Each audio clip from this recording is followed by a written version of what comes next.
আজকে আমি ট্যাংরা বেগুনের ঝালের রেসিপি শেয়ার করছি।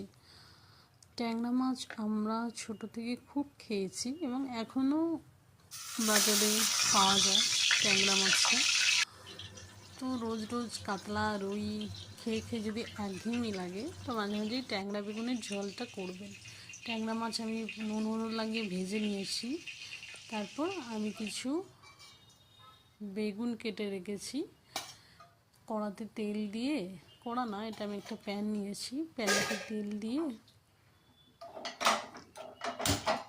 তাতে বেগুন, কালো জিরে কাঁচা লঙ্কা দিয়ে ফোড়ন দিয়ে বেগুনগুলো আস্তে আস্তে ভেজে নেব। বেগুন ভাজা হয়ে গেলে এই যে আমি কালো জিরে দিচ্ছি, এবার যখন স্মেল বেরোবে তখন বেগুন কাটা দিয়ে দিতে হবে। তার সাথে নুন, হলুদ, শুকনো লঙ্কার গুঁড়ো একটু একটু করে দিয়ে দিতে হবে এবং টমেটো দিতে হবে।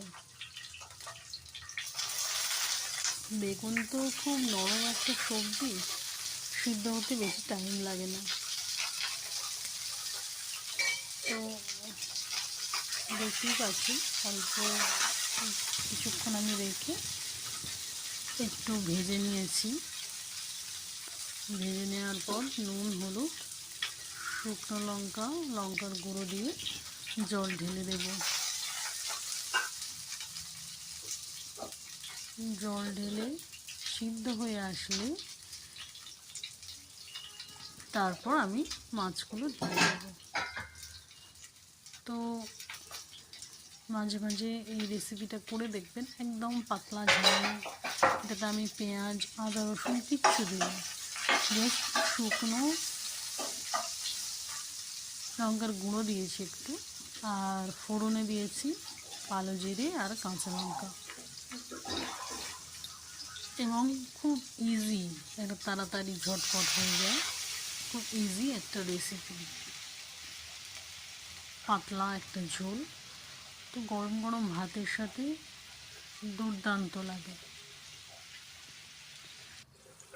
কিছুক্ষণ ফুটিয়ে তারপর আবার চাপা দিয়ে দিয়েছিলাম, আবার কিছুক্ষণ চাপাটা খুলে তারপর আমি ভাজা মাছগুলো অ্যাড করে আবার কিছুক্ষণ চাপা দিয়ে,